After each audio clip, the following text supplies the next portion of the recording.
Hello everyone, I am Manu Kumar Nayak, lecturer in Mechanical Engineering from Government Polytechnic Haragarh. I welcome you all in this 16th lecture of Applied Mechanics lecture series. आज के इस lecture में हम लामीस theorem के बारे में पढ़ेंगे, लामीस theorem के बारे में डिटेल से जानेंगे। आज के जो कॉन्सेप्ट कवर होने वाले हैं लेक्चर में वो है लामीस थ्योरम का स्टेटमेंट और उसका प्रूफ देखने वाले हैं। लामीस थ्योरम की कंडीशंस जो उसके स्टेटमेंट में ही छुपा होता है देखने वाले हैं, और कुछ एक्सरसाइज आपके कॉन्सेप्ट को बूस्ट करने के लिए कुछ हम एक्सरसाइज करेंगे जिससे कि आपका जो लामीस थ्योरम में कॉन्सेप्ट है वो बहुत ही ज़्यादा मजबूत हो जाए।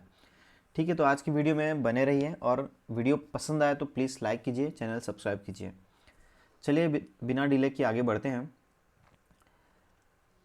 मैं कुछ क्वेश्चंस हैं जिनका आंसर चाहूँगा आपसे। यदि इनका आंसर आपको पता है तो आप कमेंट बॉक्स में आप कमेंट कर सकते हैं। जैसे ये 6 क्वेश्चंस दिए हैं यहाँ पर, इनमें क्या लामीस थ्योरम लगेगा, क्या इसमें लामीस थ्योरम किस किस में अप्लाई किया जा सकता है। इसको क्वेश्चन नंबर 1, 2, 3, 4, 5, 6 इस तरह से मान लीजिए, और किन किन में कोई लामीस थ्योरम लगेगा, किस में नहीं लगेगा, आपको इसका आंसर कमेंट बॉक्स में देना है। मैं इसके बारे में बाद में डिस्कस करूंगा। सबसे पहले हम लामीस थ्योरम क्या होता है, स्टेटमेंट क्या है, वो देख लेते हैं। पहले आ जाते हैं स्टेटमेंट में। लामीस थ्योरम, ध्यान से पढ़िएगा इसको। लामीस थ्योरम क्या कहता है, इसी में सब चीज छुपा हुआ है।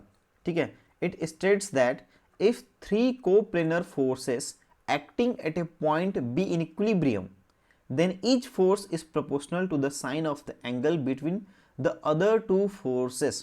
ठीक है, तो जैसे मैंने बोला कि कंडीशंस यहीं पे छुपा हुआ है। पहले क्या बोलता है स्टेटमेंट, क्या बोल रहा है बता दीजिए। अगर तीन फोर्सेस हों जो को प्लेनर हों, इक्विलिब्रियम में हों, ठीक है, और एक पॉइंट पर एक्ट कर रहे हों, मतलब कॉन्करेंट हों, तो ऐसे फोर्सेस का क्या होता है, फोर्स और उसकी जिया अदर दो फोर्सेस के बीच के जिया के समानुपाती होता है। तो यहां पर इस लामीस थ्योरम के हिसाब से इसका फॉर्मूला बन जाता है P by sine alpha equal to Q by sine beta equal to R by sine gamma. कहां से, यहां से इमेज देखिए इसका, P by sine alpha. Sine alpha मतलब अल्फा कौन सा एंगल है, P के सामने का एंगल, मतलब P को फोर्स को छोड़ दीजिए, अदर टू फोर्सेस के बीच के जिया, है ना, अदर टू फोर्सेस, P जैसे ले रहा हूं मैं, तो बाकी दो बचे फोर्स के बीच का एंगल कितना है, अल्फा है, तो P बाय साइन अल्फा। इसी तरह से Q बाय साइन बीटा, उसके सामने का एंगल क्या हो जाएगा, sine beta. R by sine gamma, तो P by sine alpha equal to Q by sine beta equal to R by sine gamma. I hope it is very clear. ठीक है, P लेना, उसके सामने का जो एंगल दिख रहा है आपको, या फिर अदर टू फोर्सेस के बीच का एंगल, उसको लेना है ना। ऐसा नहीं करेंगे P बाय साइन गामा, ऐसा नहीं करेंगे। ठीक है, तो ये हो गया। अब इसमें कंडीशंस इसी में छुपे हुए होते हैं। देखिए जैसे कि इफ थ्री कोप्लेनर फोर्सेस, तो थ्री, देखिए अगर ध्यान से देंगे तो थ्री है यहाँ पर, तो थ्री के लिए ये तीन फोर्सेस के लिए एप्लीकेबल है। कोप्लेनर फोर्सेस मतलब सारे फोर्सेस को कोप्लेनर होना चाहिए। एक्टिंग एट ए पॉइंट मतलब कि उसको कॉन्करेंट होना चाहिए। बी इन इक्विलिब्रियम मतलब कि उसको इक्विलिब्रियम में होना चाहिए। तो तीन फोर्सेस होना चाहिए, कोप्लेनर होना चाहिए, कॉन्करेंट होना चाहिए, इक्विलिब्रियम होना चाहिए। ये चार शर्तें हैं लामीस थ्योरम को अप्लाई करने के लिए।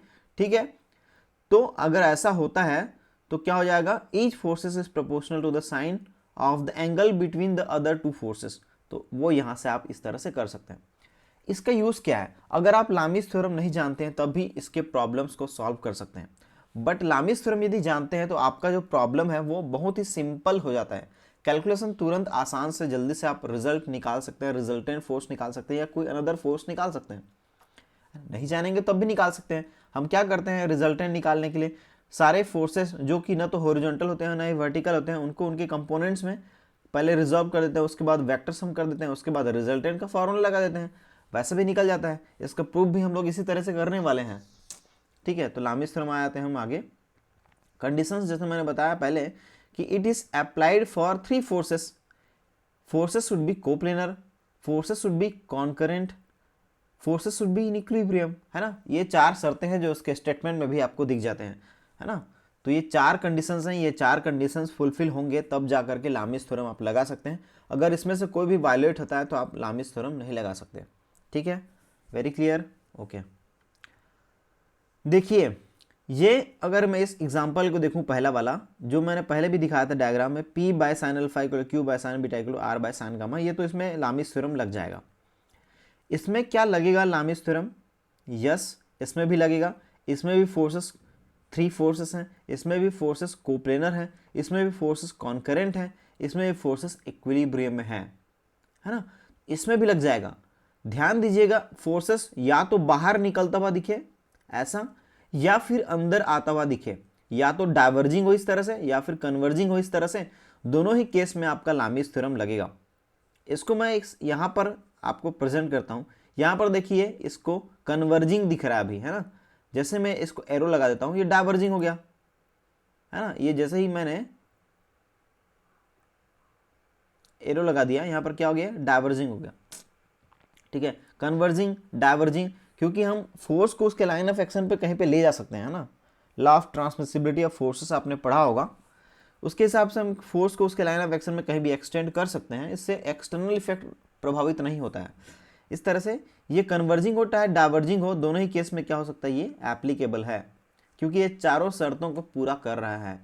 तो ऐसा अगर एरो दिख रहा है तो आप ये मत कर देना तो ये तो बाहर निकला हुआ नहीं है, इसमें रिजल्टेंट फोर्स पता नहीं क्या होगा, और इस तरह से, है ना।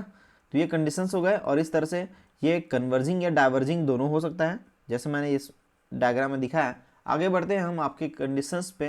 Can we apply Lami's theorem on the questions, मैंने जो 6 क्वेश्चंस बोला था उसमें से पहला क्वेश्चन ये है आपका कि क्या हम इसमें लामीस थ्योरम लगा सकते हैं। तो इसका आंसर है, आंसर पहले बता देता हूँ फिर एक्सप्लेनेशन करता हूँ। आंसर इसका है नो, इसमें हम लामीस थ्योरम नहीं लगा सकते। मैं क्या बोला था, या तो पूरे फोर्सेस बाहर निकलता हुआ दिखे या फिर पूरे फोर्सेस अंदर आता हुआ दिखे, है ना, ये बोला था। अब इसको एक्सप्लेन कैसे करता हूँ मैं, देखिए मैं अगर इसको ऐसा कर देता हूँ, क्योंकि मैं इसके लाइन ऑफ एक्शन पे इसको एक्सटेंड कर सकता हूँ, ठीक है, ऐसा था पहले, मैंने इसको लाइन ऑफ एक्शन पे इसके एक्सटेंड कर दिया, law of transmissibility of forces लगाते हुए ये एक्सटेंड हो गया। अब इसमें बताइए मुझे कि क्या ये किसी भी तरीके से आपको इक्विलिब्रियम में हो सकता है, not possible, not possible, not possible, है ना, ये इक्विलिब्रियम में कभी नहीं आ सकता। क्यों नहीं आ सकता जी, क्योंकि अगर देखेंगे सारे फोर्सेस इसी तरफ हैं, इस तरफ कोई फोर्स ही नहीं आ रहा है, फोर्स का कंपोनेंट ही नहीं आएगा, इनका जो रिजल्टेंट फोर्स होगा इन दोनों का वो कहीं इस तरफ आएगा, फिर एक फोर्स ये हो जाएगा, तो पहला फोर्स ये, इन दोनों का रिजल्टेंट, दूसरा फोर्स ये, इन दोनों का रिजल्टेंट अगर देखेंगे तो यहाँ पे कहीं पे आसपास, यहाँ कहीं आसपास इसका कंप्लीट रिजल्टेंट फोर्स आएगा। यदि रिजल्टेंट फोर्स आ रहा तो वो इक्विलिब्रियम में तो नहीं है, है ना, रिजल्टेंट फोर्स है मतलब वो इक्विलिब्रियम में नहीं हो सकता। इक्विलिब्रियम में तब होते हैं जब रिजल्टेंट फोर्स 0 हो जाता है। तो इस तरह से क्योंकि ये सिस्टम इक्विलिब्रियम में नहीं हो सकता, इसलिए इसमें लामीस थ्योरम नहीं लग सकता। आते हैं नेक्स्ट क्वेश्चन पे। इसमें तो मैं बता दिया हूँ, दूसरा क्वेश्चन में बताया कि ये कन्वर्जिंग भी हो सकता है, डाइवर्जिंग भी हो सकता है। ये सारी शर्तों को पूरा करते हैं, 3 फोर्सेस भी हैं, कोप्लेनर भी है, कॉन्करेंट भी हैं, और इक्विलिब्रियम में भी आ सकते हैं तीनों, ठीक है। तो ये इसमें लामीस थ्योरम लगेगा। इसमें मैं कर देता हूँ नो, लिख देता हूँ यहाँ पर। सो इसमें नहीं लगेगा, इसमें लगेगा। नेक्स्ट क्वेश्चन पे बढ़ते हैं हम, हमारा ये है, देखिए ये क्वेश्चन और ये क्वेश्चन में कोई अंतर नहीं है वैसे, है ना। इसको मैं यहाँ था पहले तो यहाँ ला दिया, यहाँ था तो यहाँ ला दिया, ठीक है। तो ये जो है आपका, ये भी किसी तरीके से आपका इक्विलिब्रियम में नहीं हो सकता, है ना। फोर्सेस को बैलेंस होना चाहिए, यहाँ पर फोर्स बैलेंस एक तरफा दिख रहे हैं, ये कभी भी बैलेंस नहीं हो पाएंगे, कभी इक्विलिब्रियम में नहीं आ पाएंगे, इनका रिजल्टेंट फोर्स निकलेगा। क्योंकि ये इक्विलिब्रियम में नहीं आ पाएंगे, ये इसलिए इसमें लामीस थ्योरम नहीं लग सकता। तो मैं इसको कर देता हूँ नो अगेन, ये नो हो गया मेरी तरफ से। आगे बढ़ते हैं हम, ये क्वेश्चन से देखिए, P Q R alpha beta gamma, यहाँ पर कौन सा शर्त पूरा नहीं कर रहा है। 3 फोर्सेस हैं, गुड, कोप्लेनर है, गुड, है ना। इक्विलिब्रियम में होंगे नहीं होंगे मुझे नहीं पता, लेकिन ये जो कॉन्करेंट नहीं है दिख रहा है मुझे, ये तीनों फोर्सेस आपस में कॉन्करेंट नहीं है, इसलिए इसमें भी क्या होगा, शर्त पूरा नहीं किया, इसमें भी लामीस थ्योरम नहीं लग सकता। चलिए नो हो गया। नेक्स्ट क्वेश्चन आते हैं। चलिए यहाँ पर देखिए, इसमें ये कोप्लेनर भी हो सकता है, इक्विलिब्रियम भी हो सकता है, और कॉन्करेंट भी है, ठीक है, लेकिन एक शर्त पूरा नहीं कर रहा है, क्या, ये जो है 4 फोर्सेस हैं, लेकिन इसमें भी लामीस थ्योरम हम लगा सकते हैं। इन दोनों Q1 और Q2 का रिजल्टेंट फोर्स बना दीजिए, Q1 और Q2 का आप रिजल्टेंट फोर्स लिख लीजिए, Q1 प्लस Q2, जिसका डायरेक्शन भी क्या होगा, यही डायरेक्शन होगा। इसको रिजल्टेंट फोर्स में रिप्लेस करने के बाद, है ना, आप क्या कर सकते हैं, लामीस थ्योरम लगा सकते हैं। इसका आंसर कर देता हूँ मैं यस, लेकिन क्या करना पड़ेगा इसको, Q1 plus Q2 equal to इसके रिजल्टेंट फोर्स Q में रिप्लेस करने के बाद लगा सकते हैं। रिप्लेस करने के बाद इसमें क्या लगा सकते हैं आप, लामीस थ्योरम लगा सकते हैं। आगे आते हैं, इसमें क्वेश्चन नंबर ये है, इसमें देखेंगे कि ये PQR 3 फोर्सेस हैं जो लगे हुए हैं। अब इसमें क्या लामीस थ्योरम लग सकता है, तो इसका आंसर है, पहले आंसर बता देता हूँ, नो है, इसमें भी आपका लामीस थ्योरम नहीं लगेगा। रीज़न, क्योंकि ये कोप्लेनर फोर्सेस नहीं हैं, ये एक प्लेन में नहीं लगे हैं, इसलिए इसमें क्या होगा, लामीस थ्योरम नहीं लगेगा। ठीक है, आगे बढ़ते हैं, प्रूफ ऑफ लामीस थ्योरम में आ जाते हैं। हमारा तो पहले ये डायग्राम है ना, P है, P के सामने का एंगल अल्फा है, Q के सामने का एंगल बीटा है, R के सामने का एंगल गामा है। इस डायरेक्शन को x बोलेंगे, इस डायरेक्शन को y बोलेंगे। चलिए, इसको प्रूफ करना बहुत ही आसान है। जैसे आपने न्यूमेरिकल सॉल्व किया है, रिजल्टेंट फोर्स बनाया है ना, ऐसे इसको क्या करना है, पी क्यू को रिजॉल्व करना है उसके कंपोनेंट्स में एक्स और वाई डायरेक्शन में। तो उसके बाद समेशन करना है, उसके बाद दो फोर्स बचेंगे एक्स डायरेक्शन में और वाई डायरेक्शन में, उनका रिजल्टेंट निकाल देना है। अगर प्रॉब्लम आता है तो इस तरह से सॉल्व कर सकते हैं, लेकिन प्रूफ करने के लिए हम देखते हैं वही करना पड़ेगा, समेशन ऑफ, क्योंकि ये सिस्टम इक्विलिब्रियम है, आपको पहले से पता है, क्योंकि लामीस थ्योरम अगर लगना है इसमें तो इसको इक्विलिब्रियम में होना पड़ेगा। तो ये सिस्टम कोप्लेनर है, कॉन्करेंट है, इक्विलिब्रियम में है ना, ये सारी चीज़ें हैं इसमें। अब इसके बाद क्या करते हैं हम, इसको पहले तो मुझे ये एंगल बता दीजिए, ये अल्फा है, ठीक है, यहाँ से लेकर के यहाँ तक का एंगल कितना होगा, ये 180 डिग्री होगा, यहाँ से यहाँ तक का 180 होगा, और ये कितना, यहाँ से यहाँ अल्फा है। तो क्या ये एंगल यहाँ से लेकर के यहाँ तक, यहाँ से लेकर के यहाँ तक 180 माइनस अल्फा होगा, हो जाएगा। इसी तरह से यहाँ से लेकर यहाँ तक 180 है और ये बीटा है, तो ये एंगल क्या हो जाएगा, 180 माइनस बीटा हो जाएगा। ठीक है, 180 माइनस अल्फा, 180 माइनस बीटा, क्योंकि मुझे इसको रिजॉल्व करना है। आगे हम आते हैं, इसमें दो एक्सेस खींच देता हूँ यहाँ पर मैं, और मैं इसको रिजॉल्व करता हूँ। क्यू को रिजॉल्व करता हूँ उसके कंपोनेंट्स में, जिस तरफ एंगल होता है उस तरफ कॉस कंपोनेंट आता है, ये आपको पहले से पता है। तो क्यू का इस तरफ वर्टिकल डायरेक्शन में कंपोनेंट कितना आएगा, क्यू कॉस 180 माइनस अल्फा। ठीक है, क्यू कॉस 180 माइनस अल्फा यहाँ पर हो जाएगा। ठीक है, और इसका साइन कंपोनेंट कितना होगा क्यू का, इस तरफ आएगा एक्स डायरेक्शन में, पॉजिटिव एक्स डायरेक्शन में, क्यू साइन 180 माइनस अल्फा हो गया। क्यू को रिजॉल्व कर लिया। पी को आते हैं, पी का वर्टिकल डायरेक्शन में कंपोनेंट कितना होगा, जिस तरफ एंगल बनता है उस तरफ कॉस कंपोनेंट आता है, तो इधर कितना आएगा, P cos 180 minus beta, P cos 180 minus beta, और इस तरफ निगेटिव एक्स डायरेक्शन में कितना आएगा, P sine 180 minus alpha, P sine 180 minus alpha. R को रिजॉल्व करने की जरूरत नहीं है, आर आर ही रहेगा।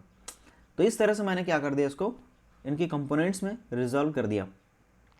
अब क्या करूँगा इसमें, हम जानते हैं, क्योंकि ये इक्विलिब्रियम में है ना, मैं सिस्टम को आगे ले जाते हैं, इसको मैं वही है, यही है, इसको मैंने यहाँ पर क्या कर दिया, रीड्रॉ कर दिया। मैं जानता हूँ कि ये सिस्टम इक्विलिब्रियम है, इसलिए क्या हो जाएगा, summation of F X equal to 0 हो जाएगा।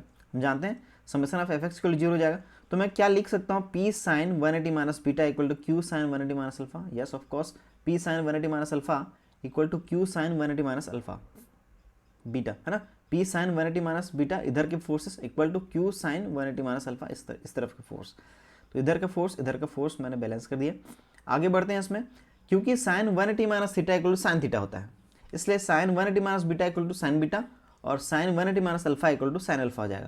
तो यहाँ पर P sine beta equal to Q sine alpha हो जाएगा, P sine beta equal to Q sine alpha.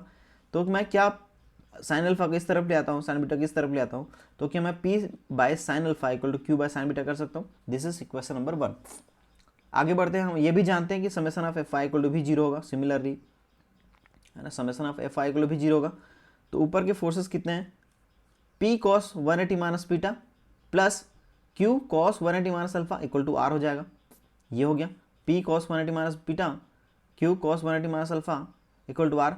लेकिन हम ये भी जानते हैं cos 180 minus theta, cos 180 minus theta equal to minus cos theta होता है, इसलिए cos 180 minus beta equal to minus cos beta हो जाएगा, cos 180 minus alpha equal to minus cos alpha हो जाएगा। तो यहाँ पर क्या हो जाएगा, minus cos beta minus cos alpha equal to R हो जाएगा।